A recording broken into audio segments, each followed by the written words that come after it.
സിയാറത്തും കർമ്മങ്ങളൊക്കെ ചെയ്ത് നമ്മളെ നാട്ടിലേക്ക് പോകാനുള്ള തയ്യാറെടുപ്പിലാണ്. നിങ്ങളൊക്കെ യാത്രയുടെ ദിക്റൊക്കെ ചൊല്ലി യാത്രയ്ക്ക് തയ്യാറായിരിക്കുമെന്ന് കരുതുന്നു. പ്രിയമുള്ളവരെ, നിങ്ങൾക്കറിയാം, നിങ്ങൾ ജിദ്ദയിൽ വന്ന് ഇറങ്ങിയ സമയം മുതൽ ജിദ്ദ KMCCയുടെയും അതുപോലെ തന്നെ മക്ക KMCCയുടെ നേതൃത്വത്തിലും മിനയിലും അറഫയിലും മുസ്ദലിഫയിലും ജംറാത്തിലും അതുപോലെ തന്നെ മദീനയിൽ വന്ന സമയം മുതൽ മദീന KMCCയും നിങ്ങൾ യാത്ര പോകുന്ന ഞങ്ങളാൽ കഴിയുന്ന വിധത്തിൽ KMCCയുടെ പ്രവർത്തകന്മാരെ നിങ്ങളെ സഹായിക്കാൻ വേണ്ടിയിട്ട് വന്നിട്ടുണ്ട്. നിങ്ങൾക്കറിയാം, ജോലിക്കിടയിൽ കിട്ടുന്ന വിശ്രമവേളകളാണ് നിങ്ങൾക്ക് വേണ്ടി ഈ സേവനത്തിനു വേണ്ടി പ്രവാസി സുഹൃത്തുക്കൾ ഉപയോഗിക്കുന്നത്.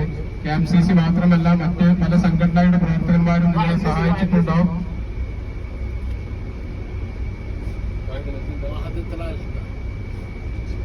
അതുകൊണ്ട് ഞങ്ങൾക്ക് പറയാനുള്ളത്, ഈ പ്രയാസങ്ങളും ഇവിടുത്തെ നിയമപരമായ പ്രശ്നങ്ങൾക്കൊക്കെ ഇടയിൽ നിന്നുകൊണ്ട് ഞങ്ങളെ അള്ളാഹുവിന്റെ അതിഥികൾ എന്നുള്ള നിലക്കാണ് ഈ സഹായത്തിനു വേണ്ടി ശ്രമിക്കുന്നത്.